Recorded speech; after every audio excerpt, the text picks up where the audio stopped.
దేవుని బిడ్డలారా, గత రాత్రి మన ధ్యాన అంశాన్ని పురస్కరించుకొని నెహెమ్యా గ్రంథం 2వ అధ్యాయం 18వ వచనాన్ని మనం పురస్కరించుకొని మనము మరలా కట్టుదము రండి అనే అంశాన్ని జ్ఞాపకం చేసుకుంటూ నెహెమ్యా ఏ రీతిగా యెరూషలేంలో కాల్చివేయబడినటువంటి గుమ్మాలు, పడద్రోయబడినటువంటి ప్రాకారము, వాటిని గురించిన చింతన కలిగి అక్కడ ఉన్నటువంటి దేవుని ప్రజలను సమకూర్చి ఏ రీతిగా ఈ కట్టుబడి స్టార్ట్ చేశాడు. పడిపోయిన గుమ్మాలు, కాల్చబడిన గుమ్మాల్ని ఎలాగా కట్టడానికి ప్రయత్నం చేశాడు అని నిన్నటి దినాన మనం ధ్యానాన్ని స్టార్ట్ చేసాం. ఆ విషయంలో అయితే నేను మీకు 2 విషయాలు చెప్పాను నిన్నటి దినాన. ఈ గుమ్మాలు, యెరూషలేంలో ఉన్నటువంటి గుమ్మాలు రెండిటికి సూచనగా ఉంటున్నాయని మీకు చెప్పాను. ఒకటి, యెరూషలేంలోని ప్రజల యొక్క అనుదిన కార్యకలాపాలకు సూచనగా ఉంటున్నాయి. డైలీ యాక్టివిటీ అని అంటాం మనం. అనుదిన కార్యకలాపాలకు సూచనగా ఈ గుమ్మాలు ఉంటున్నట్టుగా నేను మీకు తెలియజేశాను. అలాగే మరొక విషయాన్ని కూడా చెప్పాను నిన్నటి దినాన. ఈ గుమ్మాలు దేనికి సాదృశ్యం అంటే మన ఆధ్యాత్మికమైన జీవితానికి సాదృశ్యంగా ఉంటున్నాయి ఈ గుమ్మాలు. ఇట్ డినోట్స్ టు ఆ స్పిరిచువల్ లైఫ్. విశ్వాసి యొక్క ఆధ్యాత్మిక జీవితానికి సూచనగా ఈ గుమ్మాలు ఉంటున్నాయని మీకు జ్ఞాపకం చేశాను. నిన్నటి దినాన నెహెమ్యా ఈ గుమ్మాల రిపేర్ స్టార్ట్ చేస్తూ ఏ గుమ్మం దగ్గర ఈ రిపేర్ స్టార్ట్ చేశాడో చూసాం మనం. ఒక్కొక్క గుమ్మం యొక్క ఆధ్యాత్మిక అర్థమేంటో మనం చూసుకుంటూ వచ్చాం.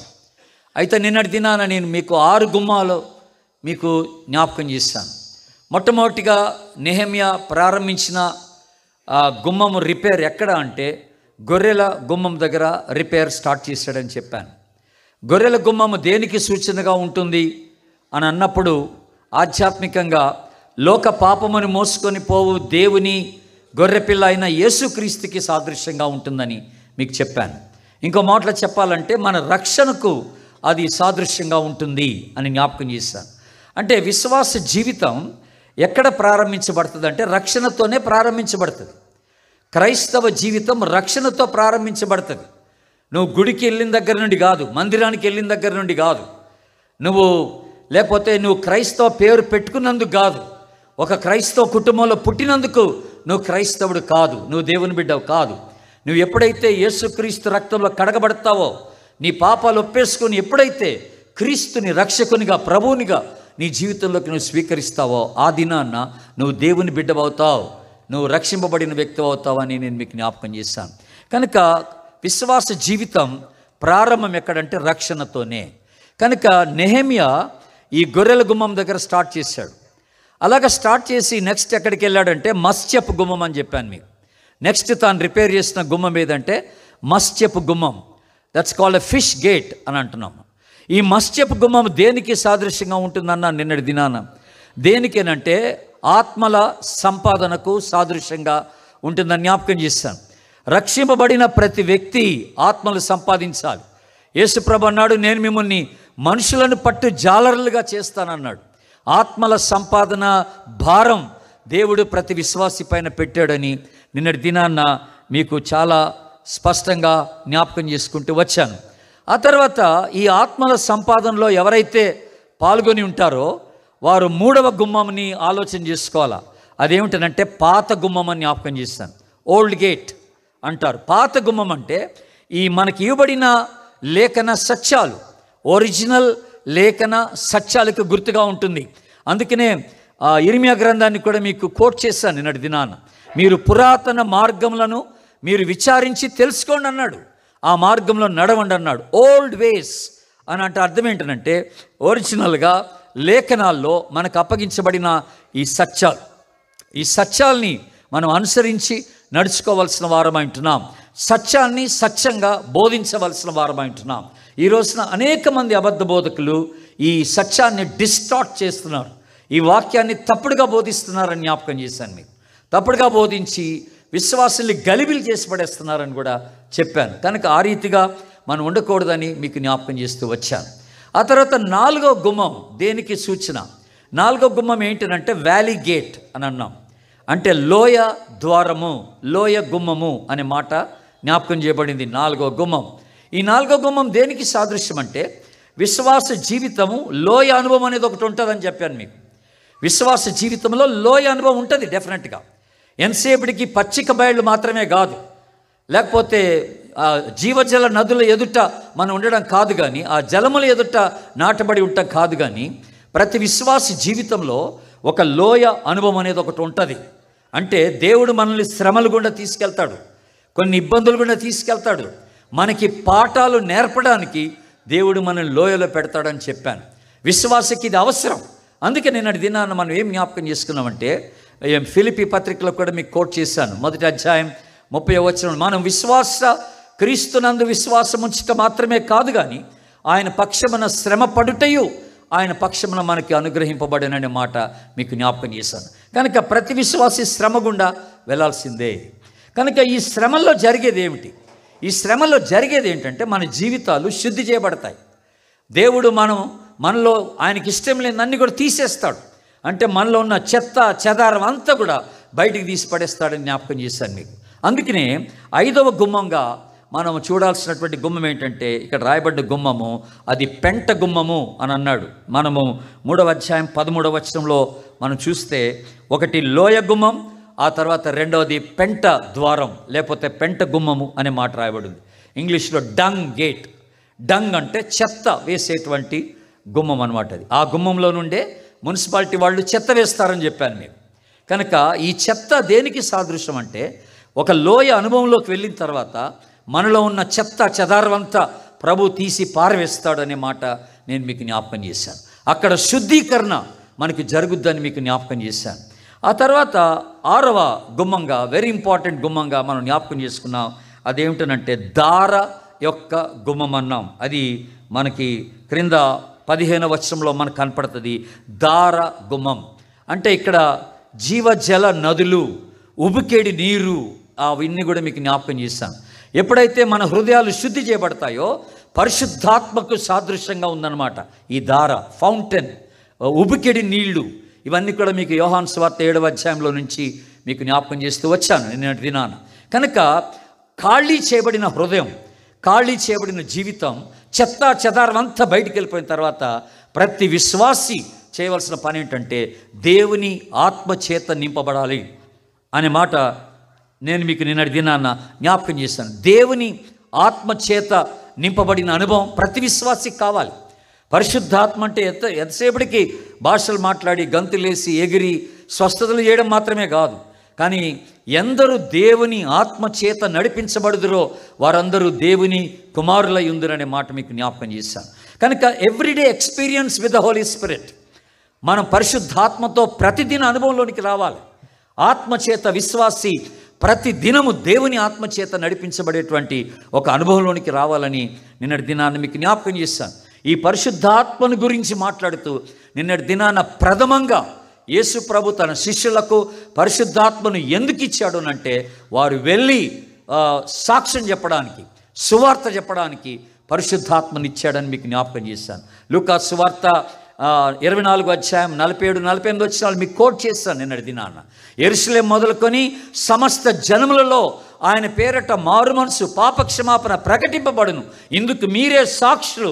అయితే పైనుండి శక్తి పొందుకునేంత వరకు మీరు యెరూషలేంలో మీరు నిలిచి ఉండండి అని అన్నాడు దేవుడు. అంటే అర్థం ఏంటి? మీరు వెళ్ళాలి, సాక్ష్యం చెప్పాలి. ఆ సాక్ష్యం చెప్పడానికి మీకు అవసరమైంది ఏంటంటే పరిశుద్ధాత్మ శక్తి అవసరం అన్నాడు.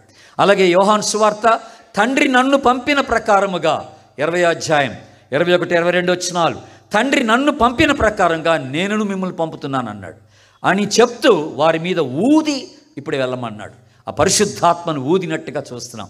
కనుక వాళ్ళు వెళ్ళి దేవుని కొరకు సాక్ష్యం చెప్పడానికి, సువార్త పరిచయం చేయడానికి పరిశుద్ధాత్ముడు ఎంతో అవసరం అనే మాట మీకు జ్ఞాపకం చేస్తాను నిన్నటి దినాన్ని. విశ్వాసకి ప్రథమమైన ఒక ఉద్దేశం పరిశుద్ధాత్మ. ఎందుకనంటే సాక్ష్యం చెప్పడానికే. అదే మాట మనం నిన్న అపోస్తలుల కార్యం 1వ అధ్యాయం 8వ వచనం చూసాం. పరిశుద్ధాత్మ మీ మీదకి వచ్చినప్పుడు మీరు శక్తి నొందెదరు. అప్పుడు యెరూషలేములోని యూదయ సమరయ బూదిగంతముల వరకు వీరు నాకు సాక్షులయ్యుందురు. ఆ పరిశుద్ధాత్మ శక్తి వచ్చినప్పుడు అలాగ మీరు సాక్షులుగా జీవించడానికి అవకాశం ఉంటుందని మనం జ్ఞాపకం. ఈ రీతిగా 6 గుమ్మాలు నిన్నటి దినాన్ని మనం జ్ఞాపకం చేసుకుంటూ వచ్చాం దేవుని బిడ్డలారా. ఈ రోజున 7వ గుమ్మాన్ని చూద్దాం.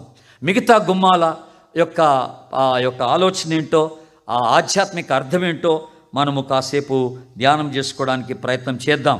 ఇప్పుడు మనకి 7వ గుమ్మంగా 3వ అధ్యాయం నెహెమ్యా గ్రంథం తీయండి, 403 పేజ్ నెంబర్ 403, 26వ వచనం నేనే చదువుతున్నాను, గమనించండి. 26వ వచనం. ఓపెలులోనున్న నెతీనీలు తూర్పు వైపు నీటి గుమ్మము ప్రక్కను దానికి సంబంధించిన గోపురం దగ్గరను బాగు చేసిరి. ఇక్కడ ఏం గుమ్మం రాయబడి ఉంది? నీటి గుమ్మం. ఈ మాట మీరు రాసుకోవాలి. ఇది 7వ గుమ్మం, వాటర్ గేట్ అని అంటాం. అంటే బేసిక్గా యెరూషలేములో ప్రతిదిన కార్యకలాపాల్లో జరిగేది ఇదే. అంటే వాటర్ ట్యాంక్స్ అన్నీ కూడా ఈ గుమ్మంలో నుండే సిటీలోకి వస్తాయి. వాటర్ ట్యాంక్స్ అన్నీ మళ్ళీ ఈ గుమ్మంలో నుండే బయటికి పోతాయి. వాటర్ సప్లై జరుగుతుంది అన్నమాట ఈ గుమ్మం ద్వారా. కనుక అదే ఇక్కడ మనకి జ్ఞాపకం చేస్తున్నాడు. అయితే ఇక్కడ మనం ఎప్పుడైతే పరిశుద్ధాత్మ ద్వారా నింపబడతామో, ఈ దారగుమ్మం యొక్క అనుభవం అయిపోయిన తర్వాత ఇక్కడ నీటి గుమ్మం గురించి మాట్లాడుతూ ఉన్నాడు. ఇక్కడ నీరు, దేవుని యొక్క వాక్యంలో నీరు దేనికి సాదృశ్యం అనేది జాగ్రత్తగా ఆలోచన చేయాలి. ఎక్కువ శాతం దైవ సేవకులు ఏమంటారంటే నీరు అనగానే పరిశుద్ధాత్మ అనేస్తారు. నీరు పరిశుద్ధాత్మకి సాదృశ్యం కాదు బైబిల్లో. మీరు మనందరికీ తెలిసినట్టుగా యోహాను సువార్త 3వ అధ్యాయం 5వ వచనంలో కూడా అక్కడ యేసు ప్రభు మాట్లాడుతూ ఒక మాట అక్కడ నికోదేముతో మాట్లాడుతూ అన్నాడు. ఏమన్నాడు? ఒకడు నీటి మూలముగాను ఆత్మ మూలముగాను జన్మించితేనే అని అన్నాడు. అక్కడ అర్థం ఏంటి? నీటి మూలముగా జన్మించటం, ఆత్మ మూలముగా జన్మించటం అంటే అర్థం ఏంటనంటే బాప్తిసం ద్వారా కాదు. నీరు అంటే వాక్యం. నీరు వాక్యానికి సూచన.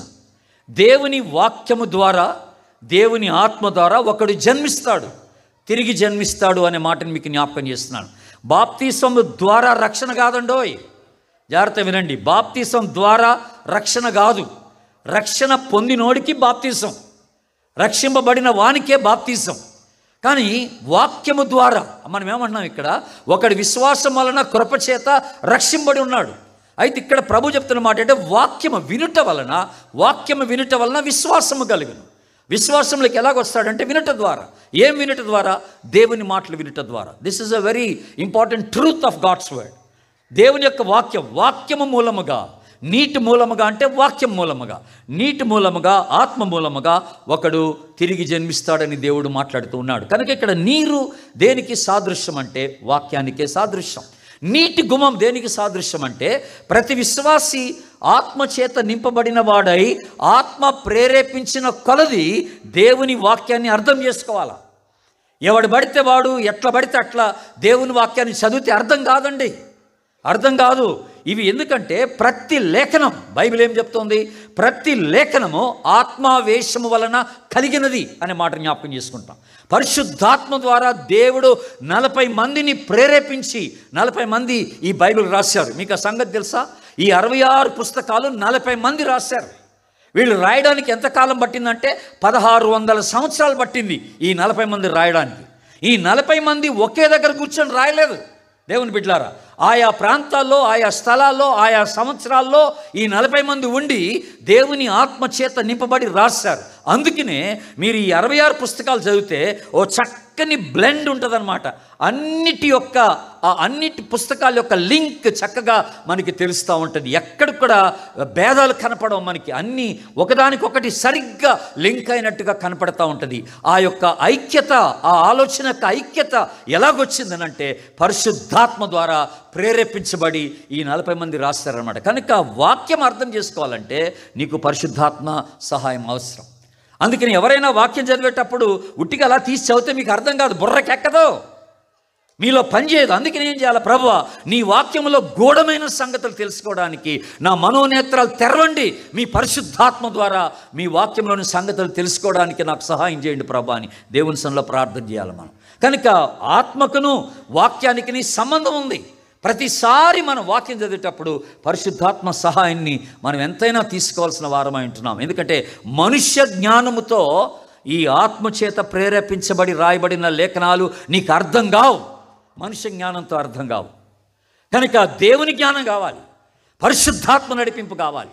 అందుకనే డెఫినెట్గా వాక్యాన్ని అర్థం చేసుకోవడానికి పరిశుద్ధాత్మ సహాయాన్ని మనం కోరుకోవాలి. అందుకనే మీరు నెహెమ్యా గ్రంథం నుండి వెనక్కి వస్తే అక్కడ ఎజ్రా గ్రంథం ఉంటుంది చూడండి ఒకసారి.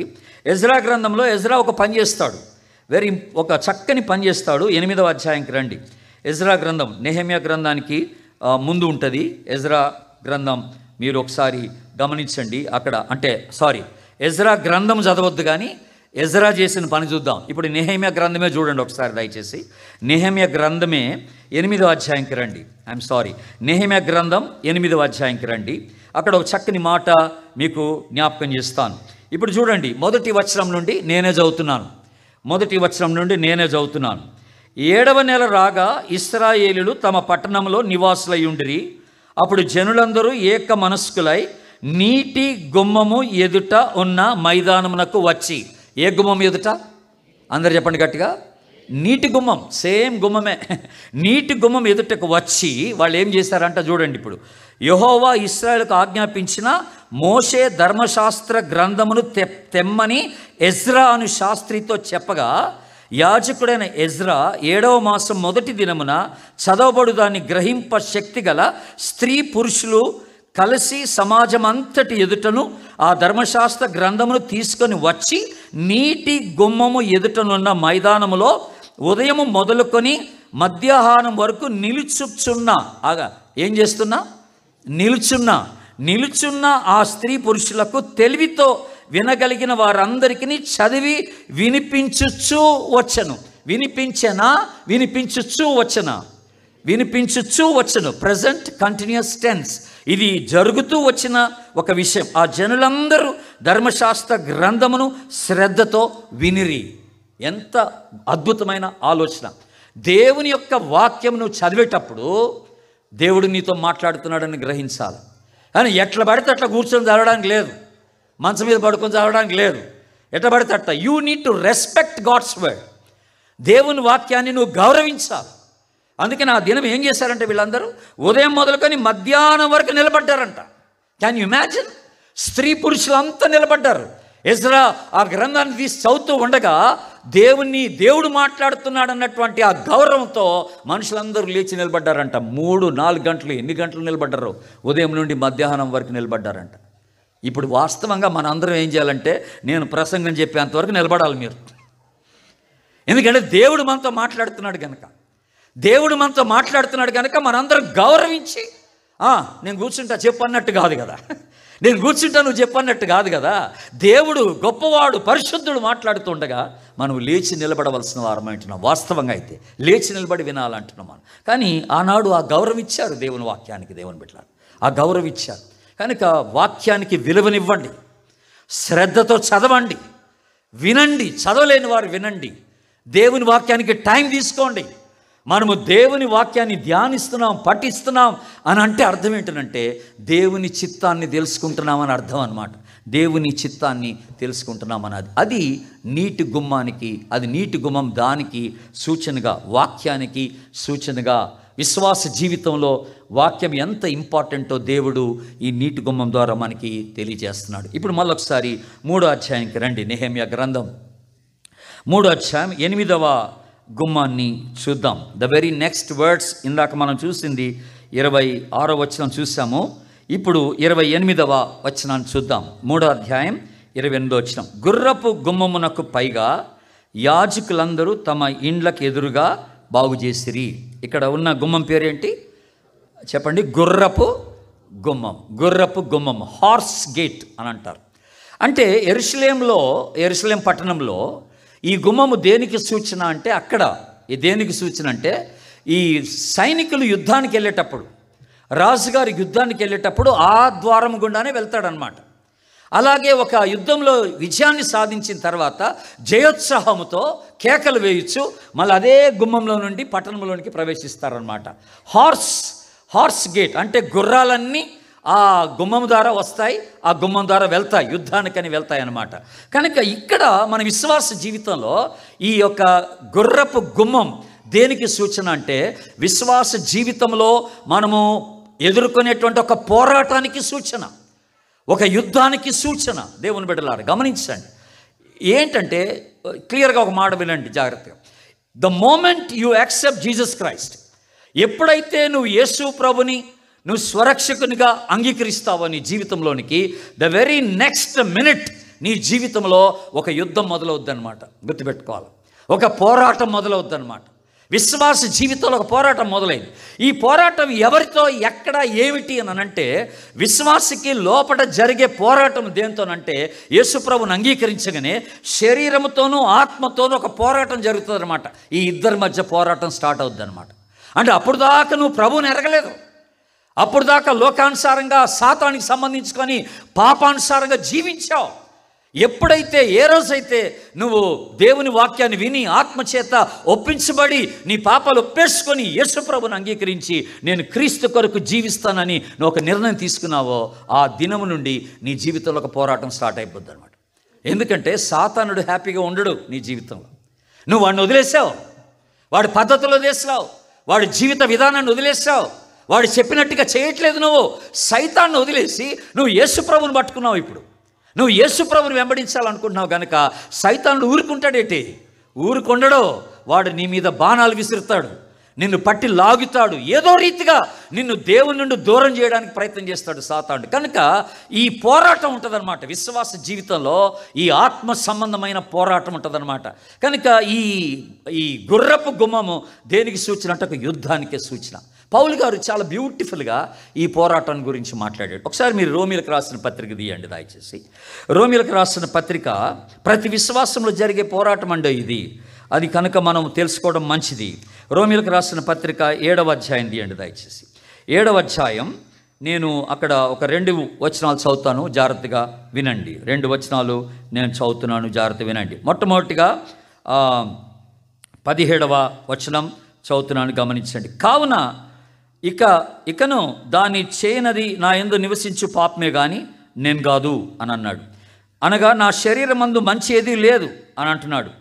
ఆ తర్వాత మాట 18వ వచనంలో 2వ లైన్ చూస్తే, మేలైనది చేయవలనని కోరిక నాకు కలుగుచున్నది కానీ దాన్ని చేయుటకు నాకు కలుగుటలేదు. నేను చేయగోరు మేలు చేయగోరని కీడు చేస్తున్నాను. అందరూ ఒకసారి నా వైపు చూడండి.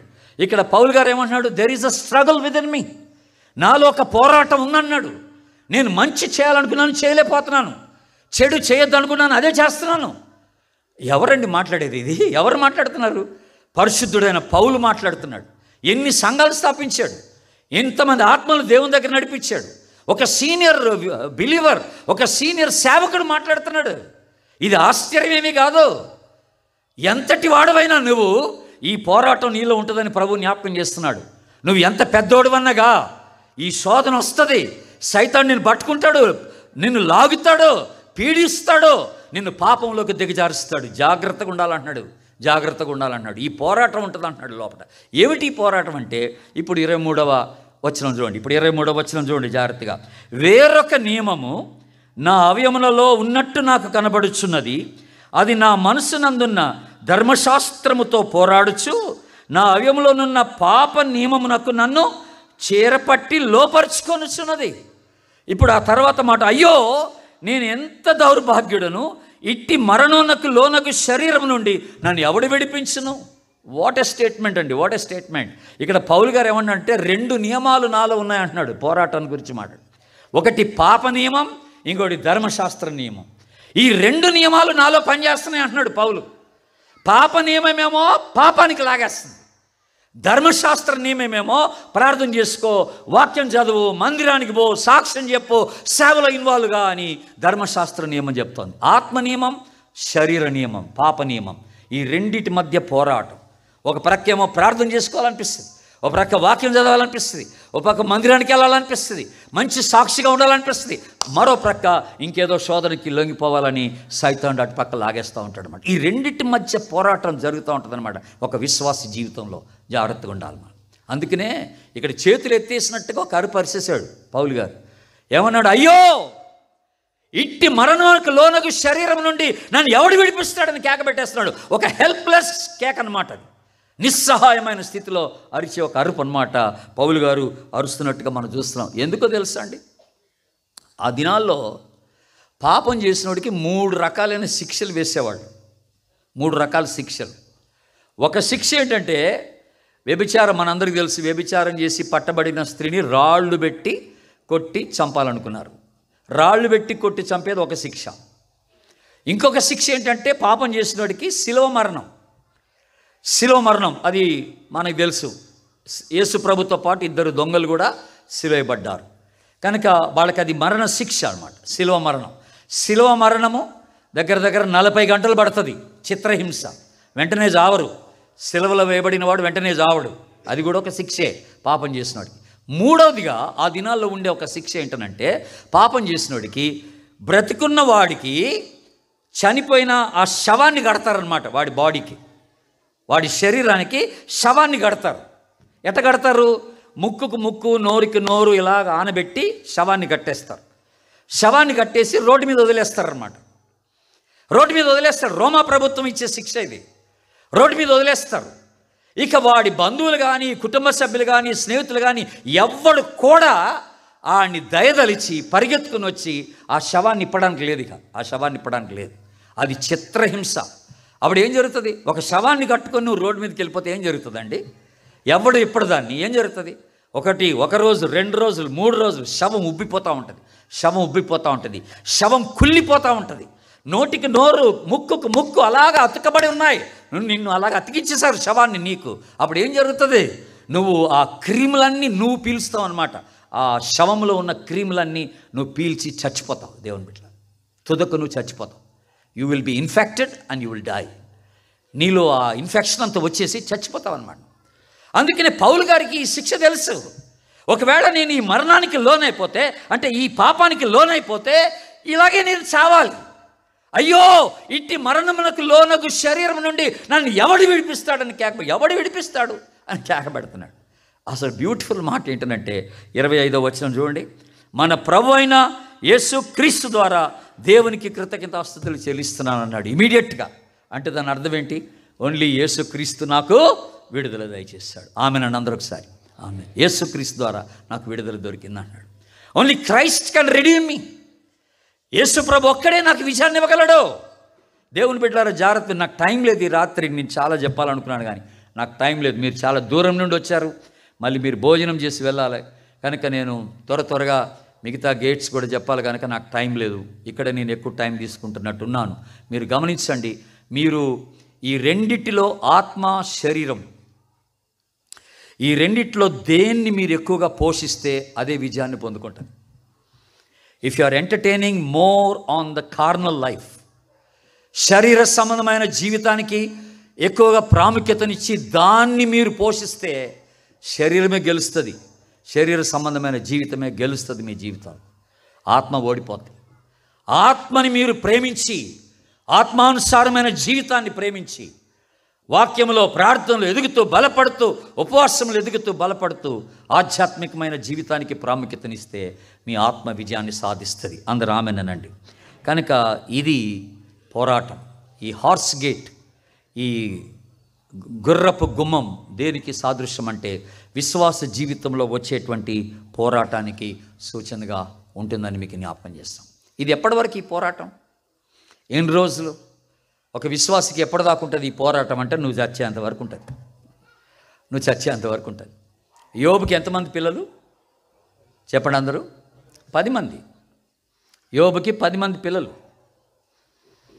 7 అబ్బాయిలు, 3 అమ్మాయిలు. యోబు ఏమన్నాడు తెలుసా అండి? నా కళ్ళతో నేను నిబంధన చేసుకుని ఉన్నాను, నేను కన్యకని ఎలాగో చూచేదని అంటాడు.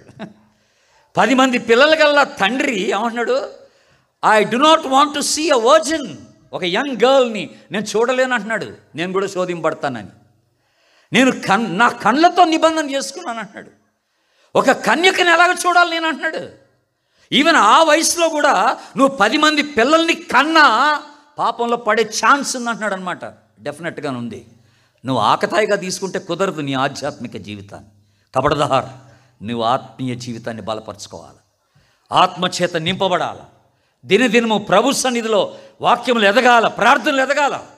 నీ ఆధ్యాత్మిక జీవితం బలపడితే నువ్వు విజయవంతమైనటువంటి జీవితాన్ని జీవించినట్టే లెక్క. దేవుని బిడ్డలారా, ఇది ఎప్పటిదాకా అంటే నువ్వు చచ్చిందాకా ప్రభు వచ్చిందాకా. నువ్వు చావకపోతే ప్రభు వచ్చిందాకా. ఇప్పుడు నెక్స్ట్ గుమ్మం ఏంటో చూద్దాం. ఇప్పుడు మీరు దీనికి రిలేటెడ్గా నెక్స్ట్ గుమ్మం చక్కగా ఒక మాట రాయబడి ఉంది. 3వ అధ్యాయానికి రండి. మళ్ళీ నెహెమ్యా గ్రంథం 3వ అధ్యాయం నెక్స్ట్ వర్స్ చూద్దాం. 29వ వచనం చదువుతున్నాను నేను. వారిని ఆనుకొని తన ఇంటికి ఎదురుగా ఇమ్మేరు కుమారుడైన సాదోకు బాగు చేశాను. అతని ఆనుకొని తూర్పు ద్వారమును కాయు షెకన్యా కుమారుడైన షెమయ బాగు చేశాను. ఇక్కడ ఏం గుమ్మం ఉంది, ఏం ద్వారం ఉంది? తూర్పు. అందరు చెప్పండి, ఏం ద్వారం ఇది? తూర్పు ద్వారం అన్నాడు. ఈస్ట్ గేట్ అని అంటారు దీన్ని. ఈస్ట్ గేట్ అనే మాట ఇక్కడ ఉపయోగించబడిన మాట. ఇది దేనికి సాదృశ్యం? తూర్పు ద్వారం. తూర్పు ద్వారం దేనికి సాదృశ్యం అంటే ఒక 2 లేఖన భాగాలు మీకు చూపిస్తాను. మీరు ఒకసారి మత్తయి సువార్త 24వ అధ్యాయాన్ని చూడండి దయచేసి. మత్తయి సువార్త 24వ అధ్యాయం 27వ వచనాన్ని మీకు చదివి వినిపిస్తాను. 24వ అధ్యాయం 27వ వచనం. మెరుపు తూర్పున పుట్టి పడబట్టి వరకు ఎలాగో కనబడునో అలాగే మనుష్య కుమారుని రాకడ ఉండును. మెరుపు ఎక్కడి నుంచి బయలుదేరుతుందట? తూర్పు నుండి బయలుదేరుతుంది. అలాగే మనుష్య కుమారుని రాకడ ఎక్కడ స్టార్ట్ అవుద్ది? తూర్పులో. అదనమాట మీరు గుర్తుపెట్టుకోవాల్సింది. మనిషి కుమారుని రాకడ తూర్పులో ఉంటుందన్నమాట. అట్లాగే మీరు యెహెజ్కేలు గ్రంథం తీయండి. ఇంకొక మంచి మాట మీకు గుర్తు చేస్తాను. అక్కడ యెహెజ్కేలు గ్రంథం 43వ అధ్యాయం. యెహెజ్కేలు గ్రంథం 43వ అధ్యాయం తీయండి దయచేసి. 43వ అధ్యాయం పేజ్ నంబర్ 724. Page number 724. మొదటి 2 వచనాలు చూద్దాం. మొదటి 2 వచనాలు 43వ అధ్యాయం. తర్వాత అతడు తూర్పు తట్టు చూచు గుమ్మమునకు నన్ను తోడుకొని రాగా ఇశ్రాయేలు దేవుని ప్రభావము తూర్పు దిక్కున కనబడెను. ఎక్కడ కనబడెను? తూర్పు దిక్కున. ఎవరి ప్రభావము? ఇశ్రాయేలు దేవుని ప్రభావము. దాని నుండి పుట్టిన ధ్వని విస్తార జలముల ధ్వని వలె ఉండెను. ఆయన ప్రకాశము చేత భూమి ప్రజ్వరిల్లెను. ఇక్కడ అంటే ఇప్పుడు మీకు వివరించడానికి నాకు టైం లేదు. ట్రస్ట్ మీ, నన్ను నమ్మండి. ఈ తూర్పు గుమ్మము దేనికి సాదృశ్యం అంటే క్రీస్తు రాకడకు సాదృశ్యం. ఆయన తూర్పు నుండి వస్తాడని మనకి జ్ఞాపకం చేయబడతా ఉందన్నమాట. కనుక ఇక్కడ రాకడ వరకు అన్నాను నేను ఇందాక. డెఫినెట్గా రాకడ ఉందని జ్ఞాపకం చేసుకుంటున్నాను. రాకడ ఉంది. విశ్వాసులు ఈ రాకడ కొరకు ఎదురు చూడాల్సినటువంటి అవసరత ఉన్నదని దేవుడు జ్ఞాపకం చేస్తున్నాడు. కనిపెడుతున్నారా? ఒకసారి ఒక మాట చూడండి. పేతురు 2వ పత్రిక తీయండి ఒకసారి. Page number 219. పేజ్ నంబర్ కొత్త నిబంధనలో 219. 3వ అధ్యాయం. 2 పేతురు 3వ అధ్యాయం 11-12 వచనాలు. ఇవన్నీ ఇట్లు లయమైపోవును గనక ఆకాశము రవులుకొని లయమైపోవునట్టియు పంచభూతములు మహావేంద్రముతో కరిగిపోవునట్టియు దేవుని దినపు రాకడ కొరకు ఏం చేయాలా?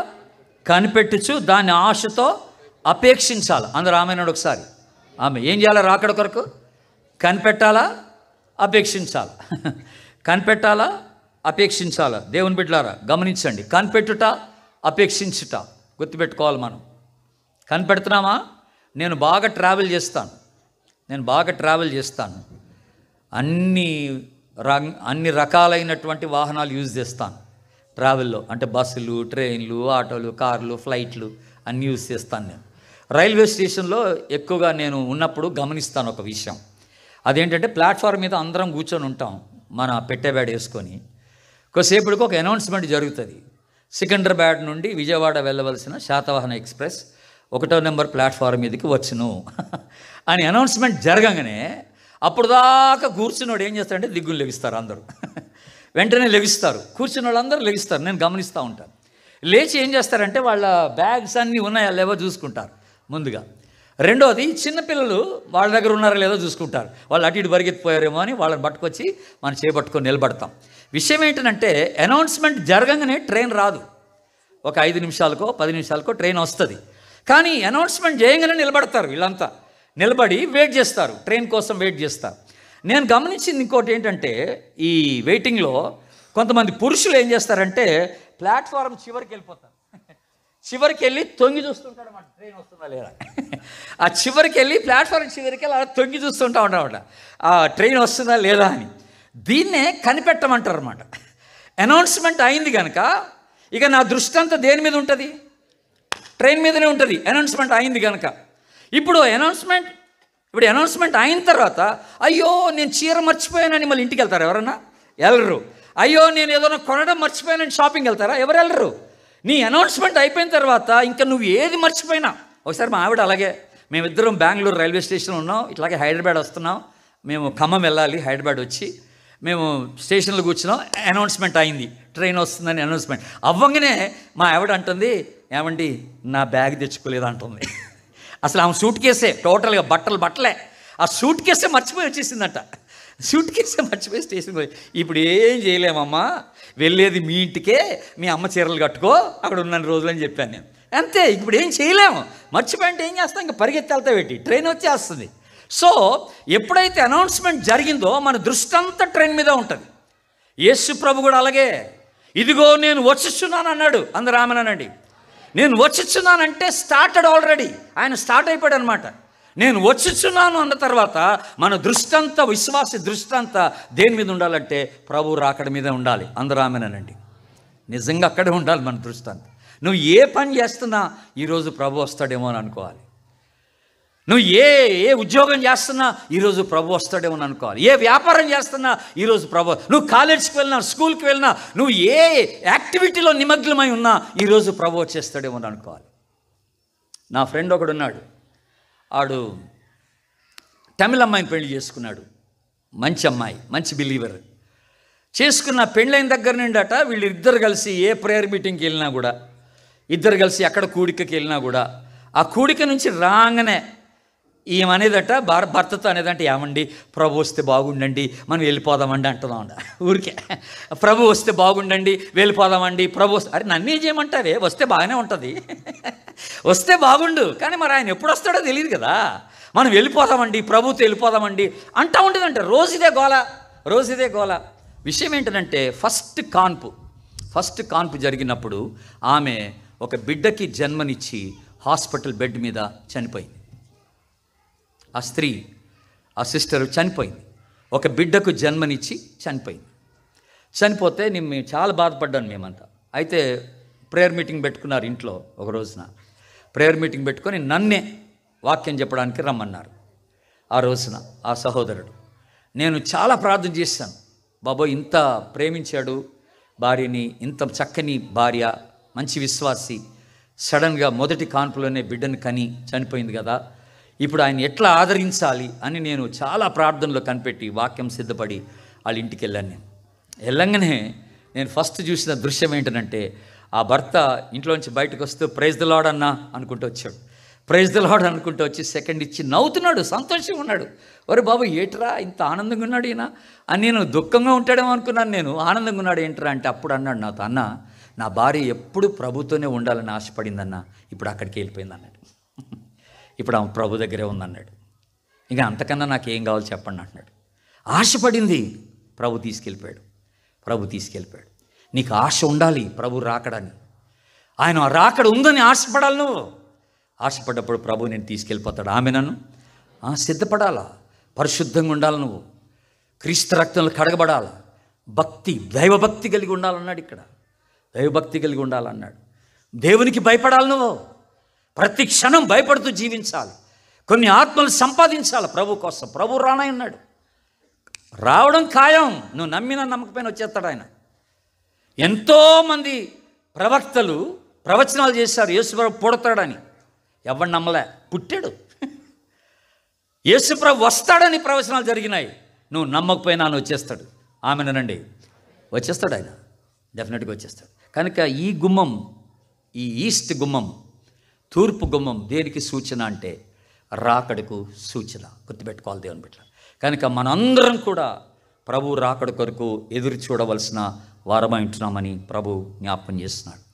ఇక ఆ తర్వాత నెక్స్ట్ గుమ్మం ఏంటో చూద్దాం. మళ్ళీ నెహెమ్యా గ్రంథానికి రండి, 3వ అధ్యాయం రండి, 31వ వచనం చదువుతున్నాను, గమనించండి. 31వ వచనం. అతని ఆనుకొని నెతీనీయుల స్థలమునకు మిక్పాదు ద్వారమునకు ఎదురుగా ఉన్న వర్తకుల స్థలము యొక్క మూల వరకును బంగారపు పనివాని కుమారుడైన మల్కియా బాగు చేసెను. మిక్పాదు ద్వారం అని అన్నాడు ఇక్కడ, లేకపోతే మిక్పాదు గుమ్మం అనే మాటని జ్ఞాపకం చేసుకోవాలి. మిక్పాదు, ఈ మిక్పాదు అనే మాట ఇక్కడ ఏం జరుగుతుంది ఈ గుమ్మంలోనంటే, ఇక్కడ యాక్చువల్గా జరిగేది ఏంటంటే యెరూషలేంలో ఇన్స్పెక్షన్ జరుగుతుంది అనమాట. తనిఖీ జరుగుతుంది అనమాట. ఇక్కడ ఏమిటి తనిఖీ అంటే, సైనికులందరినీ ఇక్కడ లెక్కలు వేస్తారు. అందరినీ పిలిచి అందరినీ టెస్ట్ చేసి అందరూ ఉన్నారా లేదా అని చూసి, అందరి ఆరోగ్యం ఎలాగుంది, వాళ్ళ స్థితిగతులు ఎలాగున్నాయి, బలంగా ఉన్నారా, అన్నీ బాగా చూసుకుంటున్నారా లేదా, వారు ఫిట్టింగ్గా ఉన్నారా, యుద్ధానికి ఫిట్టింగ్గా ఉన్నారా అని ఇవన్నీ అక్కడ తనిఖీ జరుగుతుంది అనమాట. ఇట్స్ కాల్డ్, ఇంకో రీతిలో ఇంగ్లీష్లో ఏమంటారంటే ఇన్స్పెక్షన్ గేట్ అంటారు దీన్ని ఏమంటారంటే, ఇక్కడ మనకి ఇన్స్పెక్షన్ జరుగుతుంది, తనిఖీ జరుగుతుంది అనమాట. ఇన్స్పెక్షన్ గేట్ అని దీని పేరు. అయితే ఆధ్యాత్మికమైనటువంటి అర్థం, దీనికి అర్థం ఏంటరా అంటే, రాకడ తర్వాత జరిగేది ఏమిటరా అంటే తీర్పే. గుర్తుపెట్టుకోండి, ఇది తీర్పుకి సాదృశ్యంగా ఉంటుందన్నమాట ఈ గుమ్మం. ఒక దినాన మనందరం తీర్పు దినాన్న దేవుని న్యాయపీఠం ఎదుట నిలబడవలసిన వారమై ఉంటున్నాం. గుర్తుపెట్టుకోండి దేవుని బిడ్డలారా. అయితే రాకడన్నా ముందు రావాలి, లేకపోతే మరణమన్నా ముందు రావాలి. మనుషులు ఒక్కసారే మృతి నొందవలెను, అటు తర్వాత తీర్పు జరుగును. చెప్పండి, అటు తర్వాత తీర్పు. మళ్ళీ చెప్పండి, అటు తర్వాత తీర్పు జరుగు. That's it. ఇక చనిపోయిన తర్వాత తీర్పే. మళ్ళీ ఒక లైఫ్ ఉంటుందని అనుకోబాక. మారు మనసు ఇక్కడే, పాప క్షమాపణ ఇక్కడే. చచ్చిపోయిన తర్వాత లేదు. ఇక అవకాశం ఉన్నప్పుడే, నాకు చాలా టైం ఉందిలే అనుకుంటే కుదరదు. నీ ఆయుష్ ప్రభు చేతిలో ఉంది. నువ్వు ఎంతకాలం బ్రతావో తెలీదు. అది ఇక్కడ వరకే. దేవుని బిడ్డ జ్ఞాపకం చేసుకో. మనకు తెలిసిన చక్కని ఉపమానం దేవుడు చెప్పాడు. ధనవంతుడు లాజరు ఇద్దరు చనిపోయారు. ధనవంతుడు పాతాళంలోకి వెళ్ళిపోయాడు. లాజరు అబ్రహాం రొమ్మున ఆనుకున్నాడు పోయి, పేదవాడు. అప్పుడట ధనవంతుడు ఆ పాతాళంలో మంటకి యాతనికి తట్టుకోలేక ఆడు కన్నులెత్తి అబ్రహాం చూశాడు, లాజర్ని చూశాడు. ధనవంతుడు కేక పెట్టాడు. అక్కడి నుంచి ఏమని కేక పెట్టాడు? అబ్రహామా అని కేక పెట్టాడు. నేను అనుకున్నాను అబ్రహాం అని అనుకొని ఉంటాడు, ఎరా నువ్వు భూమి మీద ఉన్నప్పుడు ఎప్పుడైనా తలపైకి చూసావా అని. ఇప్పుడు తలపైకి లేపరుస్తున్నావేటి? ఎప్పుడన్నా కేక పెట్టావా భూమి మీద ఉన్నప్పుడు? ఇలాగా దేవుని వైపు చూసి అరిసావా? దేవుడు నీకు అవకాశం ఇచ్చినప్పుడు నువ్వు మారు మనసు పొందాలా, లేదా నువ్వు చనిపోయిన తర్వాత ఆ దేవుని ఎదుట తీర్పు రోజున అక్కడ నిలబడతావు. జాగ్రత్త. తీర్పు రోజున అక్కడ నిలబడతావు. జాగ్రత్త. తీర్పు ఉన్నది సుమా. నేను యాక్చువల్గా ఈ రాత్రి తీర్పుని గురించి మాట్లాడదాం అనుకున్నాను, కానీ నాకు టైం లేదు. తీర్పుని గురించి మాట్లాడదాం అనుకున్నాను, నాకు టైం లేదు. బాబోయ్, అంతసేపు ఇప్పుడు 8:30 అయిపోయింది కదా, బాగుండదు. తీర్పులో దేవుడు ఏ విషయాలు తీర్పు తీరుస్తాడో చెప్పాలని ఆశపడ్డాను, కానీ నాకు టైం లేక చెప్పట్లేదు. కానీ ఒక్క విషయం చెప్తాను డెఫినెట్గా, ఎందుకంటే మనం ఆ విషయంలో కొంచెం జాగ్రత్త పడాలి కనుక. ఆ ఒక్క విషయం ఏంటంటే, రోమీలకు రాసిన పత్రిక తీయండి ఒకసారి. తీర్పు దేని గురించి జరుగుతుందో ఒక మాట మీకు జ్ఞాపకం చేస్తాను. దేని గురించిన తీర్పు జరుగుతుందో జ్ఞాపకం చేస్తాను. రోమీలకు రాసిన పత్రిక 2వ అధ్యాయం 16వ వచనం చూద్దాం. 16వ వచనం. దేవుడు నా సువార్త ప్రకారము యేసు క్రీస్తు ద్వారా మనుషుల రహస్యములను విమర్శించు దినము అని అన్నాడు. ఏం దినం ఇది? మనుషుల రహస్యములు విమర్శించు దినం. తీర్పు దినాన్న దేవుడు దేని గురించి మనల్ని తీర్పు తీరుస్తాడు మొట్టమొదటిగా అంటే, మన రహస్యాలు. రహస్యం అంటే ఏంటో తెలుసా అండి? మనుషులు కలిగి ఉన్న ప్రతి ఉద్దేశం అది రహస్యం. జాగ్రత్త వినండి, ఎక్స్ప్లెయిన్ చేస్తాను. Every motive is a secret. Every motive is a secret. మనుషులు కలిగి ఉన్న ప్రతి ఉద్దేశం అది రహస్యం. అది ఎవరికి తెలియదు, అది ఎవరికి తెలియదు. దేవుని బిడ్డలారా గమనించుకోవాలి మనం, అది ఎవరికి తెలియదు. కనుక మొట్టమొదటిగా దేవుడు దేని గురించి తీర్పు తీరుస్తున్నాడంటే మన రహస్యాలు తీర్పు తీరుస్తాడు. ఉదాహరణకు ఒక వ్యక్తి సడన్గా వచ్చి దైవ సేవకుని దగ్గరికి వచ్చి, అయ్యా నాకు బాప్తిస్మం ఇవ్వండి అంటాడు. బాప్తిస్మం అనే మాట బాగుంది వినడానికి. మరి ఎందుకు అడిగాడు బాప్తిస్మం? ఇప్పుడు ఎందుకు అడుగుతున్నాడు? దాని వెనకాలన్న ఉద్దేశం ఏంటి? అది ఎవరికి తెలియదు, అది రహస్యం. అర్థమవుతుందా? దాని వెనకన్న ఉద్దేశం రహస్యం. ఎన్నడూ దేవునికి సరిగ్గా కానుక ఇవ్వనివాడు ఉన్నట్టుండి గబుక్కను ఒక 20,000 కానుకేసాడు అనుకోండి మందిరంలో. అరే ఎందుకు ఇంత పెద్ద కానుకేసాడు? మనం అందరం అనుకుంటాం గొప్ప కానుకేసాడు రా బాబు అనుకుంటాం. మరి కానుక ఎందుకు వేసాడు? దానికి వెనుకున్న ఉద్దేశం ఏంటి? ఎవరికి తెలియదు. ఆ ఉద్దేశమే రహస్యం అంటున్నాం అన్నమాట మనం. మంచి ఉద్దేశమా చెడు ఉద్దేశమా? ఒక వ్యక్తి నేను సంఘ పెద్దగా ఉంటానంటాడు, నేను సెక్రటరీగా ఉంటానంటాడు, నేను సేవ చేస్తానంటాడు. ఉన్నట్టుండి ఒక వ్యక్తి గబుక్కని బైబిల్ సంఖ్య చేసుకొని తిరుగుతాడు, దేవుడు నన్ను సేవకు పిలిచాడు అంటాడు. అరే మనం చూడటానికి బాగుంటుంది, వినడానికి బాగుంటుంది, కానీ దాని వెనుకున్న ఉద్దేశం ఏంటో ఎవరికి తెలియదు. ఆ ఉద్దేశమే రహస్యం అంటున్నాం అనమాట మనం. మనుషుల రహస్యాలు దేవుడు బయట పెట్టేస్తాడంట ఒక దినాన్ని. గుర్తుపెట్టుకోండి, నువ్వు ఏ పని చేసినా ఏ ఉద్దేశంతో చేస్తున్నావో దేవునికి బాగా తెలుసు. అది మనుషులకు తెలియపోవచ్చు. Your motives only God knows. నీ ఉద్దేశాలు దేవునికి ఒకరికే తెలుసు. దేవుని బిడ్డలారా గమనించండి. అందుకనే మొదటి కొరింథీ తీయండి. ఇప్పుడు కొరింథీయులకు రాసిన మొదటి పత్రిక, కొరింథీయులకు రాసిన మొదటి పత్రిక 4వ అధ్యాయం 5వ వచనం గమనించండి. చదువుతున్నాను నేనే. 4వ అధ్యాయం 1 Corinthians 4th chapter 5th words. కాబట్టి సమయం రాకమునుపు అనగా ప్రభు వచ్చే వరకు దేన్ని గూర్చియు తీర్పు తీర్చకుడి. ఆయన అంధకారమందలి రహస్యములను వెలుగులోనికి తెచ్చి హృదయములోని ఆలోచనలను బయలుపరచినప్పుడు ప్రతివానికి తగిన మెప్పు దేవుని వలన కలుగును. ఏమండోయ్ విన్నారా? ఏం మాట్లాడుతున్నాడు ప్రభు ఇక్కడ? ఆయన రహస్యములను వెలుగులోనికి తెచ్చి, అంధకారంలోని రహస్యాలు వెలుగులోనికి తెచ్చి హృదయములోని ఆలోచనలన్నీ బయట పెడతాడంట.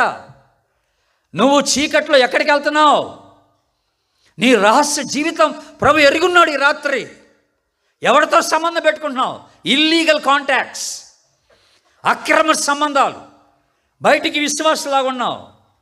ఎవడెవరితో ఎలాంటి సంబంధాలు పెట్టుకుంటున్నావో, బయట ఎలాంటి తుచ్చమైన పాపపు కార్యాలకి నువ్వు లోనైపోతున్నావో ప్రభు చూస్తున్నాడు.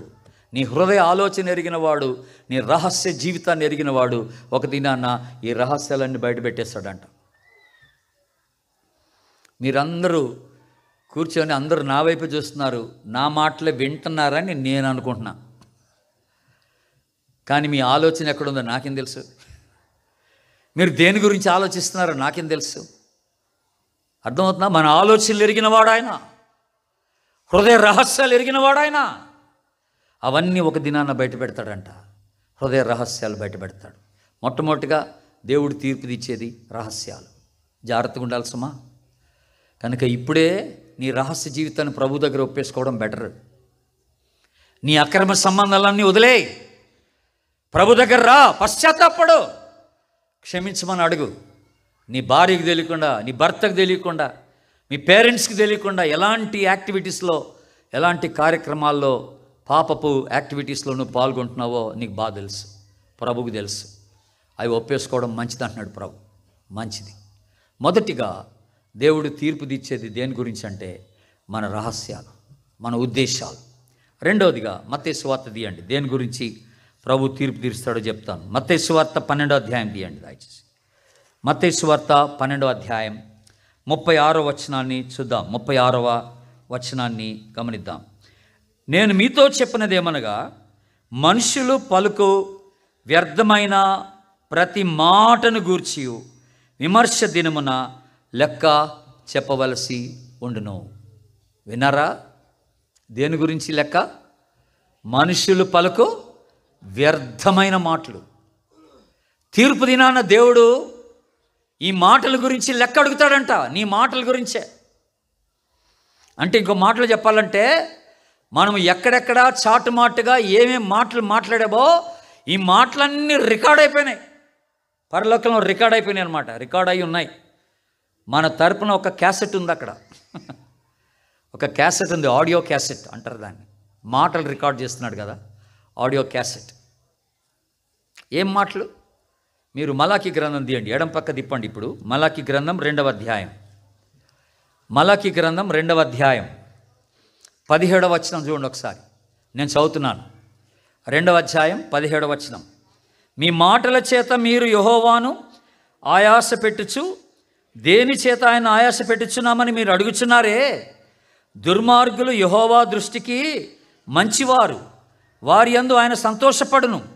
లేక న్యాయకర్తయగు దేవుడు ఏమాయనని చెప్పుకున్నట్టు చేతనే మీరు ఆయన ఆయాస పెడుతున్నారు. అంటే కొన్నిసార్లట విశ్వాసులు ఎలాంటి మాటలు మాట్లాడి దేవుని ఆయాస పెడతారు. దేవునికి మనం అంటే ఇష్టం లేదు, దేవునికి నేనంటే ప్రేమ లేదు, దేవుడు అన్యాయస్తుడు, ఆ దుర్మార్గులు ఆ పాపులు అంటేనే దేవునికి ఇష్టం, దేవుడు వాళ్ళకే సహాయం చేస్తున్నాడు, నాకేం సహాయం చేయడం లేదని చెప్పి దేవుని గురించి వ్యర్థమైన ఆయాసపు మాటలు నువ్వు పలుకుతూ ఉంటావు. దేవుని బిడ్డ, ప్రభు యొక్క ప్రేమను అర్థం చేసుకోకుండా ఇలాంటి మాటలు మాట్లాడినప్పుడు దేవుడి మాటలన్నీ రికార్డ్ చేసి పెట్టుకుంటాడట. ఇంకా అయిపోయినట్టే మన పని. నేను అనలేదు ప్రభు అంటే ఆగంటాడు, క్యాసెట్ ఆన్ చేస్తాడు వినని. అనలేదు ప్రభు అంటాను ఉండదు ఇంకా అక్కడ. నేను ఎప్పుడు అన్నానే అనొచ్చు నువ్వు భార్యతో, కానీ ప్రభు దగ్గర అనలేవు కదా మాట. నేను అనలేదు మమ్మీ అంటావు, కానీ ప్రభు దగ్గర అనలేవు కదా మాట. రికార్డ్ అయిపోయి ఉంటుంది అక్కడ, ఆల్రెడీ రికార్డ్ అయిపోయి ఉంటుంది. ఇంకోటి ఏంటంటే 3వ అధ్యాయం తీయండి ఇప్పుడు, అదే మలాకి 3వ అధ్యాయం 13-14. యెహోవా సెలవిచ్చినదేమనగా, నన్ను గూర్చి మీరు బహు గర్వపు మాటలు పలికి నిన్ను గూర్చి ఏమి చెప్పిదివని మీరు అడుగుదురు. దేవుని సేవ చేయుట నిష్ఫలమనియు ఆయన ఆజ్ఞలు గైకొని సైన్యములకు అధిపతి యొక్క యెహోవా సన్నిధిని మనము దుఃఖాక్రాంతులుగా తిరుగుట వలన ప్రయోజనమేమని చెప్తున్నావు. దేవుని సేవ చేయడం వేస్ట్ అంటున్నారు కొంతమంది సేవకులే. అంటే వాళ్ళ ఉద్దేశం ఏంటో తెలుసా అండి? వాళ్ళు సేవకి రావడమే తప్పుడు ఉద్దేశంతో వచ్చారనమాట. ఏదో ఆశించి వచ్చారనమాట సేవకి, ఏదో ఆశీర్వాదం కోరి వచ్చారనమాట. నేను దేవుని సేవ చేస్తే దేవుడు నాకు ఫలాన్ని చేస్తాడు అని ఆశించి వచ్చారు. కానీ నీకు ఏం జరగనందుకు ఏమంటున్నావంటే దేవుడు మంచోడు కాదనేస్తున్నావు, దేవుని సేవ చేయడం వేస్ట్ అనేస్తున్నావు నువ్వు. నేను ఇంతగా కన్నీళ్లు గార్చి ఉపవాసం ఉండి ప్రార్థన చేయడం వేస్ట్ అంటున్నావు, ఎందుకంటే దేవుడు నీ ప్రార్థన వింటలేదు కనుక. అంతేనా? నీ విశ్వాసం అంతేనా? దేవుని బిడ్డలారా, ఈరోజు నువ్వు ప్రార్థన చేసినా, నువ్వు ప్రభుని ఆరాధించినా, నువ్వు సండే స్కూల్ తీసుకున్నా, నువ్వు యూత్ మీటింగ్ తీసుకున్నా, నువ్వు సంఘ పెద్దగా ఉన్నా, ఒక సంఘాన్ని నడిపించినా, లేకపోతే ఇక్కడ మాట్లాడినట్టుగా నువ్వు దేవుని సేవ చేయడానికి నువ్వు సమర్పించుకున్నా, ఇవన్నీ ఎందుకు చేస్తున్నావు అనంటే ఆల్రెడీ దేవుడు నీ పట్ల చేసిన కార్యానికి కృతజ్ఞతగా నీ జీవితాన్ని సమర్పించుకున్నావు. అందరూ ఆమేనండి. కృతజ్ఞతగా చేస్తున్నావు నువ్వు, దేవుని నుండి ఏదో ఆశించి కాదు. అది నీ ఆలోచన కావాలా, నీ యాటిట్యూడ్ అలాగుండాలా. ఇది కృతజ్ఞతగా నేను ఆయన సేవ చేస్తున్నాను నువ్వు అనుకోవాలి, కానీ ఏదో ఆశించి చేస్తే యూఆర్ అవుట్. నువ్వు ఆయాసమే గర్వపు మాటలు మాట్లాడిస్తావు. దేవుడు ఆ మాటలన్నీ రికార్డ్ చేసి పెట్టుకుంటాడంట. సామెతల గ్రంథంలో చాలా విషయాలు చెప్పారు, నేను ఇప్పుడు చెప్పనులే. కత్తిపోటు మాట్లాడినాడు, నొప్పించే మాట్లాడినాడు, బూతులు, దుర్భాష. కిచెన్లోకి వెళ్తావు, మీ అత్తగారి మీద సనుగుతావు. కిచెన్లోకి వెళ్తావు, మీ కోడల మీద సనుగుతావు. ఇవన్నీ రికార్డ్ అయిపోతాయి. నువ్వు అనుకుంటున్నావు ఆమె వినలేదులే అని. మరి ఎవరు విన్నారు? ప్రభు విన్నాడు. వ్యర్థమైన ప్రతి మాట రికార్డ్ చేయబడుతుంది, గుర్తుపెట్టుకోండి. ఇక నీ గురించి నా గురించి ఇలాగ మనం ఆలోచన చేస్తే ఎన్ని ఆడియో క్యాసెట్స్ ఉంటాయో, జీవితకాలంలో ఎన్ని వ్యర్థమైన మాటలు మాట్లాడి ఉంటామో, ఎంత ఆయాసపు మాటలు, ఎంత గర్వపు మాటలు పలుకుంటామో, ఇవన్నీ దేవుడు రికార్డ్ చేసి పెట్టుకుంటాడంట. అంతేకాదండో, ఇద్దరు విశ్వాసులు మాట్లాడుకున్నా వింటాడు దేవుడు. చూడండి, అదే అధ్యాయం 3వ అధ్యాయం 16వ వచనం. అప్పుడు యెహోవా యందు భయభక్తులు గలవారు ఒకరితోనొకరు మాట్లాడుకొనిచుండగా ఆయన ఏం చేస్తాడంట? చెవియొగ్గి అంటే అర్థం ఏంటంటే, నా వైపు చూడండి. చెవియొగ్గి అంటే ఇలాగనమాట. ఏంటి అన్నట్టు, నాకు సరిగ్గా వినపట్లేదు ఏంటి అన్నట్టు. వాళ్ళిద్దరు మాట్లాడుకుంటుంటే వాళ్ళ మధ్యలోకి వెళ్ళిపోయి అట్లా చెవి పెడతాడనమాట. చెవియొగ్గి ఆలకిస్తాడంట. అలాగా ఇద్దరు మాట్లాడుకునే మాటలన్నీ రికార్డ్ చేస్తే అవన్నీ రాసి పెడితే ఒక పెద్ద గ్రంథం ఉందంట. అదే రాశాడు ఇక్కడ, ఓ పెద్ద గ్రంథమే ఉందన్నాడు వాళ్ళ తరపున. ఈ విశ్వాసులు ఇద్దరు మాట్లాడుకుంటాడు. ఒక ఇద్దరు విశ్వాసులు ఎవరి గురించి మాట్లాడుకుంటున్నారండి? మూడో విశ్వాసి గురించి. చూసారా, ఆ మూడో విశ్వాసి గురించి మంచి మాట్లాడితే పర్వాలేదు, చెడు మాట్లాడితేనే వచ్చింది గొడవ. ఆడు వినలేదులే, ఆమె వినలేదులే అనుకుంటున్నావు, కానీ అసలు వినవలసిన వాడు వినేశాడు. వినవలసిన వాడు వినేశాడు, దాన్ని రికార్డ్ చేసి పెట్టుకున్నాడు ఆయన. ఈ వ్యర్థమైన మాటలన్నీ కూడా ఒక రోజున దేవుడు నిన్ను తీర్పు దినాన్ని నిలబెట్టి నిన్ను క్వశ్చన్ చేస్తాడు. ఇంకొకటి చెప్తాను వినండి, ఆ తర్వాత మీకు ఒక సొల్యూషన్ ఇస్తాను. ప్రకటన గ్రంథానికి రండి. ఇప్పుడు ప్రకటన గ్రంథం 20వ అధ్యాయానికి రండి. ప్రకటన గ్రంథం 20వ అధ్యాయం 12వ వచనం చదువుతున్నాను, జాగ్రత్తగా గమనించండి. ప్రకటన గ్రంథం 20వ అధ్యాయం 12వ వచనం. బై ద వే, అందరు నా వైపు చూడండి. ఫస్ట్ తీర్పు దేని గురించి అన్నాను? మన రహస్యాలు, మన ఉద్దేశాలు దేవుడు తీర్పు తీరుస్తాడని చెప్పాను. రెండో దేని గురించి తీర్పు? వ్యర్థమైన మాటలు, ఉట్టి మాటలు కాదులే, మంచి మాటలు అయితే ఓకే, వ్యర్థమైన మాటల గురించి దేవుడు తీర్పు తీరుస్తాడు. మూడోది దేని గురించో ఇప్పుడు చూద్దాం. ప్రకటన 20:12. మరియు గొప్పవారేమి కొద్దివారేమి, అందరూ చదవండి. మృతులైన వారందరూ ఆ సింహాసనం ఎదుట నిలబడి ఉండుట చూచి తిని. హలో, ఆగండి ఒక నిమిషం, ఇక్కడ ఆగిపోవాలి మనం. ఎవరు నిలబడతారట సింహాసనం ఎదుట? గొప్పవారేమి అంటే ఎవరు? ఆస్తిపరులని కాదు ఇక్కడ. గొప్పవారేమి కొద్దివారేమి. మన ప్రైమ్ మినిస్టర్ ఉంటాడు అక్కడ, మోడీ గారు. చీఫ్ మినిస్టర్ ఉంటాడు, కేసీఆర్ ఉంటాడు. ఇప్పుడు మన కొత్త చీఫ్ మినిస్టర్ కూడా ఉంటాడు, రేవంత్ రెడ్డి కూడా ఉంటాడు. అటు జగన్ కూడా ఉంటాడు. ప్రతి రాష్ట్రానికి చెందిన చీఫ్ మినిస్టర్స్ ఉంటారు అక్కడ. ప్రతి దేశానికి చెందిన ప్రైమ్ మినిస్టర్స్ ఉంటారు అక్కడ. ప్రతి సినిమా యాక్టర్ నిలబడి ఉంటాడు, చిరంజీవి ఉంటాడు అక్కడ, సచిన్ టెండూల్కర్ ఉంటాడు అక్కడ, ప్రతి స్పోర్ట్స్ స్టార్. గొప్పవారేమి కొద్దివారేమి అందరూ ఆ న్యాయపీఠం ఎదుటకు వచ్చి నిలబడాల్సింది ఒక దినాన్న. ఆమె నినండి అందరూ ఒకసారి. ఎవడు తప్పించుకోవడానికి ఛాన్స్ లేదండోయ్. ఒక దినం వస్తుంది, ప్రతివాని మోకాలు ఆయన ఎదుట వంగాల్సిందే, ప్రతివాని నాలుక యేసు దేవుడని ఒప్పుకోవాల్సిందే. అందరూ ఆమెనండి, ఎవడు తప్పించుకోవడానికి లేదు. అందరూ వచ్చేస్తారు. నక్సలైట్స్ అందరూ నిలబడతారు అక్కడ, టెర్రరిస్టులు అందరూ నిలబడతారు అక్కడ, పొలిటికల్ లీడర్స్ అందరూ నిలబడతారు, ఎమ్మెల్యేలు అందరూ, ఎంపీలు అందరూ. నువ్వు ఎవడి పేరు చెప్తే వాడు ఉంటాడు అక్కడ. ఆ న్యాయపీఠం ఎదుటికి వచ్చి నిలబడతారట. What a scene it is. ఎంత గొప్ప దృశ్యం అండి అది, ఎంత గొప్ప దృశ్యం అండి. అప్పుడు చూస్తావు, ఓహో వీళ్ళు వచ్చారా, ఓహో వాళ్ళు వచ్చారా అనుకుంటాం. అందరూ వచ్చేస్తారు అక్కడ. అప్పుడు ఏం జరుగుతుంది చూడండి. అప్పుడు ఏం జరుగుతుందంట? అప్పుడు గ్రంథములు విప్పబడెను, మరియు జీవగ్రంథమును వేరొక గ్రంథము విప్పబడెను. ఆ గ్రంథములు యందు రాయబడిన వాటిని బట్టి తమ క్రియల చొప్పున, దేని చొప్పున అందరూ చెప్పండి, దేని చొప్పున? క్రియల చొప్పున తీర్పు పొందిరి. ఇందాకేమో మాటలు, ఇప్పుడేమో క్రియలు. ఇందాకేమో ఆడియో క్యాసెట్, ఇప్పుడేమో వీడియో క్యాసెట్. ఇందాక ఆడియో క్యాసెట్, ఇప్పుడు వీడియో క్యాసెట్. క్రియలు కదా.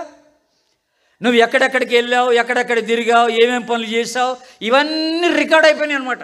రికార్డ్ అయిపోతున్నాయి అనమాట, అన్నీ రికార్డే. ఇప్పుడు నేను బెంగళూరు వెళ్ళిపోయి రేపు మళ్ళీ ఫోన్ చేసి ఎవరో, అయ్యగారు మీరు ప్రసంగంలో ఈ మాట మాట్లాడారండి అని ఎవరన్నా నన్ను అడిగారు అనుకోండి, అబ్బాయి నేను మాట్లాడలేదని అంటే ఈ వీడియో ఆన్ చేస్తాడు ఆయన. నా ఎదురుగా వీడియో ఆన్ అయిపోయింది, ఇక్కడ ఒకటి అక్కడ ఒకటి, రెండు పక్క నుంచి లాగేస్తున్నారు, వీడియో లాగేస్తున్నారు. ఇక నేను తప్పించుకోగలనా? ఈ రెండు వీడియోలు ఉంటాయి, క్లిప్పింగ్స్. నేను ఏం మాట్లాడాను, ఎలాగ కాళ్ళు నా చేతులు ఎలా ఊపాను, నా తల ఎలా ఊపాను, మొత్తం రికార్డ్ అయిపోయింది కదా. ఒక మనుషుడే నా యాక్టివిటీస్ రికార్డ్ చేయగలిగినప్పుడు దేవుడు మన జీవితాన్ని రికార్డ్ చేయలేడా? చేస్తాడు. మన క్రియలన్నీ రికార్డ్ చేయబడి ఉంటాయి. అక్కడ అన్నీ అక్కడ పెట్టబడి ఉంటాయి. దాన్ని బట్టి తీర్పు తీరుస్తా అన్నాడు దేవుడు. తీర్పు తీరుస్తా అన్నాడు. నేను చివరికి వచ్చేసాను. ఇప్పుడు మీ అందరిలో ఉన్న ఒక ప్రశ్న ఏంటో నేను చెప్పనా? నాకు తెలుసు మీ అందరిలో మెలుగుతున్న ఒక ప్రశ్న, అయ్యగారు బ్రదరు ఆ క్యాసెట్లు డిలీట్ చేయడం అవుద్దా అని. Is there a way to delete? ఏదన్నా ఒక కారణం చేత, ఏదన్నా ఒక పద్ధతి చేత ఆ ఆడియో క్యాసెట్, ఆ వీడియో క్యాసెట్ డిలీట్ చేసుకోవచ్చండి, దాంట్లో ఉన్నదంతా తుడిచేయడానికి ఏమైనా అవకాశం ఉందా అని ఆలోచిస్తున్నారు మీరు, అని ఆలోచిస్తున్నారు. మీకు ఒక శుభవార్త చెప్పనా? ఈ రాత్రి వరకు అయితే ఉంది. ఆమె నన్ను అందరూ అమ్మయ్యా, ఈ రాత్రి వరకు అయితే ఉంది, రేపటి సంగతి నాకు తెలియదు. ఈరోజు నువ్వు దేవుని దగ్గరకు వచ్చి సంపూర్ణంగా హృదయపూర్తిగా నువ్వు పశ్చాత్తాపడి నువ్వు చేసిన పాపాలను ఒప్పేసుకొని దేవుని దగ్గర క్షమాపణ అడిగితే, ఆయన రక్తంలో నువ్వు కడగబడితే, యేసుక్రీస్తుని స్వరక్షకుని అంగీకరిస్తే మరుక్షణం డిలీట్ అంటాడు దేవుడు. డిలీట్ అయిపోయింది అంతే. ఇప్పుడు కంప్యూటర్లో ఏదన్నా ఒక మ్యాటర్ డిలీట్ చేయాలంటే సెలెక్ట్ అండ్ డిలీట్ అంటాం. సెలెక్ట్ చేసి డిలీట్ అనే బటన్ నొక్కితే ఆ మ్యాటర్ అంతా అవుట్, వెళ్ళిపోద్ది, ఇంకా ఉండదు అక్కడ. అర్థమవుతుందా? ఇక ఆ తర్వాత మళ్ళీ రీసైక్లింగ్ బిన్లోకి వెళ్ళి బిన్లో కూడా డిలీట్ చేయాలి. ఇప్పుడు ఇక్కడ ప్రభు ఏం చేస్తాడు, ఒక్కసారి డిలీట్ అంటే ఇంకా డిలీట్, బిన్లో కూడా ఉండదు, అది బిన్లో కూడా ఉండదు. ఈ రాత్రి వరకే టైం డిలీట్ చేసుకోవడానికి, ఈ పాపాలన్నీ తుడిచివేసుకోవడానికి ఈ రాత్రి వరకే టైం ఇస్తున్నాడు ప్రభు. రేపు లెగుస్తావో లేదో నాకు తెలియదు. నువ్వు జాగ్రత్త. ఒప్పేసుకోవడం బెటర్, పశ్చాత్తాపడటం బెటర్. క్షమించమని అడగడం మంచిది. ప్రభు క్షమించేస్తాడు. ఎందుకంటే మనందరం ఇప్పుడు కృపాయుగంలో ఉన్నాం. అందరూ ఆమేనండి. కృపాయుగంలో ఇప్పుడు క్షమాపణ సిద్ధంగా ఉంది. ప్రభు రెడీగా ఉన్నాడు క్షమించడానికి. ఈ యుగం అయిపోయిందంటే నెక్స్ట్ యుగం ఏంటంటే తీర్పు యుగమే. ఇక అక్కడ క్షమాపణ ఉండదు, అక్కడ క్షమాపణ ఉండదు. ఈ ఒక్క ఎగ్జాంపుల్ చెప్పి నేను క్లోజ్ చేస్తాను, నా టైం అయింది. ఒకడు 5,000 రూపాయలు పెట్టి ఒక గుర్రం కొనుక్కున్నాడంట. వాడికి గుర్రపు స్వారీ అంటే బాగా ఇష్టం. గుర్రం కొనుక్కొని ఫస్ట్ టైం ఎన్నడూ స్వారీ చేయలేదు. గుర్రాన్ని బాగా కడిగి దాని మీద మంచి బట్టలు వేసి గుర్రం ఎక్కాడు. గుర్రం ఎక్కి స్వారీ స్టార్ట్ చేశాడు. ఆ కళ్ళెలు లాగాడు, ఎలగలు లాగాడు, మొత్తానికి వేగం అందుకుంది, బాగా ఫాస్ట్గా గుర్రం పరిగెత్తింది. దాన్ని ఎట్లా కంట్రోల్ చేయాలో వాడికి అర్థం కాలేదు, కళ్ళెలు ఎలా లాగాలో అర్థం కాలేదు. రోడ్డు మీద పోతున్న ఒక ముసలి ఆయనకి గుద్దేశాడు పోయి. ఆ ముసలి ఆయన కింద పడిపోయాడు, వాడి తొంటి ఇరిగిపోయింది ముసలి ఆయనకి. వెంటనే ఆ బజార్లో ఉన్న వాళ్ళందరూ గుర్రాన్ని పట్టుకొని ఆపేశారు. ఆపేసి వీడిని కొట్టడానికి వచ్చేసారు దగ్గరికి. వీడిని కొట్టబోయే టైంకి ఓ పెద్ద మనిషి వచ్చాడు.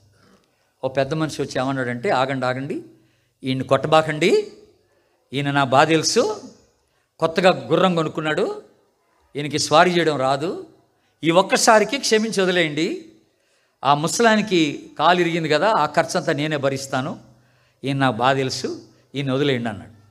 అంటే ఆ పెద్ద మనిషి చెప్పాడని చెప్పి వాళ్ళంతా ఏం చేశారంటే వీడిని వదిలేస్తారు, గుర్రం నడిపేవాడిని వదిలేస్తారు. ఆడ గుర్రం తీసుకుని ఇంటికి వెళ్ళిపోయాడు. ఇంటికి వెళ్ళిపోయి ప్రతిరోజు గుర్రానికి భోజనం పెడుతున్నాడు, ఆహారం పెడుతున్నాడు. 4 రోజులు పెట్టాడు. అప్పుడు ఒకరోజు అనుకున్నాడు, ఇదేంటి నా కర్మ, ఇంత ఖర్చు పెట్టి కొన్నాను, నేను గుర్రం స్వారీ చేయట్లేదు, దీన్ని ఖర్చు పెడుతున్నాను, రోజు ఫుడ్ పెడుతున్నాను, నేను ఎంజాయ్ చేయలేకపోతున్నాను అని చెప్పి ఎట్లాగైనా ఈసారి గుర్రం నడపాలనుకొని ఓ పని చేద్దాను, ఈసారి రాత్రి వేళ నడుపుతాను, ఎవరు ఉండరు రోడ్డు మీద, అప్పుడు రాత్రి వేళ స్వారీ చేస్తాను అనుకొని రాత్రి టైంలో 10 గంటల టైంలో గుర్రం బయటికి తీశాడు. తీసి గుర్రం ఎక్కాడు, మళ్ళీ దాని మీద బట్టలు వేసి గుర్రం ఎక్కాడు. గుర్రం ఎక్కి మళ్ళీ లాగాడు కళ్ళాడు. మళ్ళీ గుర్రం వేగం అందుకుంది. రోడ్డు మీద ఎవరు లేరు, కానీ చాలా ఫాస్ట్గా గుర్రం వెళ్ళిపోతా ఉంది. దాన్ని కంట్రోల్ చేయడానికి అటు ఇటు లాగేస్తున్నాడు. గుర్రం ఏం చేసిందంటే అదుపు తప్పింది. అదుపు తప్పి ఫుట్పాత్ మీదకి ఎక్కేసింది గుర్రం. ఆ ఫుట్పాత్ మీద కొంతమంది బిచ్చగాళ్ళు పడుకొని ఉన్నారంట. ఆ బిచ్చగాళ్ళలో ఒక ముసలి ఆవిడ్ని తొక్కేసింది గుర్రం. తొక్కేస్తే ఆ ముసలావిడ అక్కడికక్కడే చనిపోయింది. మళ్ళీ వీడిని పట్టుకున్నారు, వాళ్ళంతా లేచారు, వీడిని పట్టుకున్నారు, ఆపారు, పోలీస్ కేసు వేశారు, కోర్టుకి వేశారు. ఇక ఫైనల్గా జడ్జిమెంట్ రోజు వచ్చింది, తీర్పు రోజు వస్తే ఇంకా ఆ రోజు తీర్పు జరగాలి. వీడెళ్ళి కోర్టులో నిలబడ్డాడు, బోన్లో నిలబడ్డాడు. అప్పుడు జడ్జి గారు ఏం చేశారంటే వీడి కేసు అంతా పరిశీలన చేసి ఒకటే మాట అన్నాడు జడ్జి, నువ్వు అన్యాయంగా ఒక ముసలావిడిని చంపావు కనుక నీకు ఉరిశిక్ష వేస్తున్నాను అన్నాడు. నీకు ఉరిశిక్ష వేస్తున్నాను అనగానే అప్పుడు దాకా తల కిందకు వచ్చినాడు, గబుక్కని తల పైకి లేపాడు. తల పైకి లేపి జడ్జి గారి వైపు చూశాడు. ఎప్పుడైతే జడ్జి గారి వైపు చూశాడో వీడికి ఎక్కలేని సంతోషం వేసింది. ఎందుకురా అంటే ఆ జడ్జి ఎవరో కాదట, ఆనాడు రోడ్డు మీద పెద్ద మనిషిగా వచ్చి వీడిని క్షమించండి వదిలేయండి అన్నాడు చూశారు, ఆయనేనట. అప్పుడా భలే ఆయన దొరికాడు నాకు అనుకున్నాడు. దొరకని వెంటనే ఏం చేశాడంటే, అయ్యగారు నన్ను గుర్తుపట్టారా అని అన్నాడంట. నేనండి, ఆ రోజు మీరే కదండి నన్ను రక్షించారండి, నన్ను వదిలేశారండి, అది ఇదని గోల పెట్టేసి గుర్తున్నానండి అని అంటున్నాడంట జడ్జి గారితో. అప్పుడు జడ్జి గారు అక్కడ కూర్చొని అన్నాడంట, నువ్వే అని నాకు తెలుసు అన్నాడంట. కాకపోతే ఆ రోజు రోడ్డు మీద ఉన్నాను కనుక క్షమించేశాను, ఈరోజు న్యాయపీఠం మీద ఉన్నాను కనుక తీర్పు తీర్చడానికి వచ్చాను అన్నాడంట. ఇక్కడ క్షమాపణ లేదన్నాడు. మీకు అర్థమైందా? ఈ రోజున యేసు ప్రభు మన రక్షకుడు. ఇదే రక్షకుడు రేపు న్యాయాధిపతిగా అక్కడ కూర్చుంటాడు. ఇక అక్కడ క్షమాపణ ఉండదు. క్షమాపణ ఇక్కడే క్షమాపణ. గుర్తుపెట్టుకోవాలి. మీరు ఆ తర్వాత అంటే నేను మీకు ఎన్ని గుమ్మాలు చెప్పాను ఇప్పుడు? 10 చెప్పాను. మీరు ఇంటికి వెళ్ళిన తర్వాత 12వ అధ్యాయంలో 39వ వచనం చదివితే ఎఫ్రాయిం గుమ్మము, ఆ తర్వాత బందీ గృహం అని ఉంటుంది. బందీ గుమ్మం. ఎఫ్రాయిం అంటే పరలోకానికి సూచన, బందీ అంటే నరకానికి సూచన. ఆ 2 గుమ్మాలు అక్కడ సూచనగా పెట్టబడినాయి అన్నమాట. గుర్తుపెట్టుకోండి. కానీ ఇంతటితో ఈ వాక్య పరిచయం అయిపోయింది. దేవుని బిడ్డలారా, ప్రభు మన జీవితాన్ని కట్టుకోమంటున్నాడు. కలిసి కట్టుదాం రండి. ఇదిగో నెహెమ్యా ఇచ్చిన మంచి పిలిపేది. ఈ గుమ్మాలన్నింటినీ మన ఆధ్యాత్మిక జీవితానికి అన్వయించుకుంటున్నాం. రక్షింపబడిన దినం మొదలుకొని ఆ తీర్పు దినాన్న ప్రభుని ఎదుర్కొనేంత వరకు ఒక్కొక్క గుమ్మం ఒక్కొక్క దానికి సూచనగా ఉన్నట్టుగా మనం చూస్తున్నాం. అయితే ఈ రాత్రి దేవుడు ఒక గొప్ప అవకాశం, నువ్వెవరివో నాకు తెలియదు కానీ దేవుడు ఒక గొప్ప అవకాశం నీకు ఇస్తున్నాడు. ఈ రాత్రి నిన్ను క్షమించాలని ప్రభు ఇష్టపడుతున్నాడు. నిన్ను తన రక్తంలో కడుక్కోవడానికి ప్రభు ఇష్టపడుతున్నాడు. నిన్ను అంగీకరించడానికి ప్రభు ఇష్టపడుతున్నాడు. నువ్వు ఇష్టపడితే ఈ రాత్రి ప్రభు దగ్గర నీ పాపాలు ఒప్పేసుకోవాలని మనవి చేస్తున్నాను. అందరం తలలు వంచి ప్రార్థన చేసుకుందాం. అందరూ కళ్ళు మూసుకోండి దయచేసి. వీలైన వాళ్ళు మోకరించండి. నాకు తెలుసు కింద నేల సరిగా లేదు. వీలైన వాళ్ళు వీలైతే మోకరించండి. లేని ఎడల కళ్ళు మూసుకొని మౌనంగా మీరు లెగొద్దు, దయచేసి లెగొద్దండి. ఎక్కడ వాళ్ళు అక్కడే కూర్చోండి. బహు ప్రాముఖ్యమైన సమయంలోనికి మనం వచ్చాం. పరిశుద్ధాత్మ దేవుడు ఈ రాత్రి మనందరితో సూటిగా మాట్లాడి ఉన్నాడని నేను నమ్ముతున్నాను దేవుని బిడ్డలారా.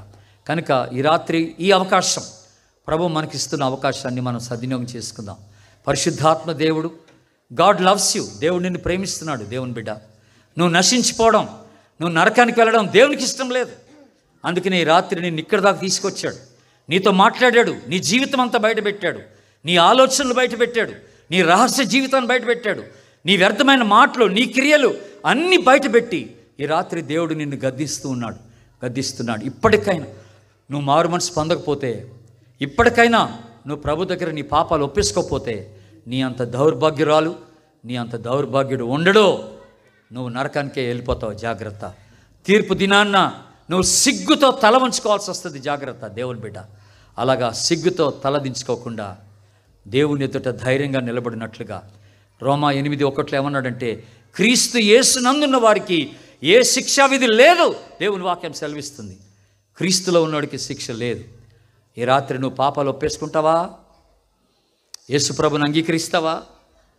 క్షమించమని అడుగుతావా? ప్రభా, న్యాయపీఠం ఎదుట నేను సిగ్గుతో తల వంచుకోకుండా ఈ రాత్రే నా పాపాలు ఒప్పేసుకుంటున్నాను, నన్ను క్షమించండి, నన్ను కడగండి, నన్ను పరిశుద్ధపరచండి ప్రభా, నన్ను నీ బిడ్డగా చేసుకోండి ప్రభా అని దేవుని సన్నిధిలో ప్రార్థన చేస్తావా? అలాగ ప్రార్థన చేస్తున్న వాళ్ళు ఎవరన్నా ఉంటే దయచేసి మీ చేయెత్తి చూపించండి ఒకసారి. నేను మీకోసం ప్రార్థన చేస్తాను. God bless you.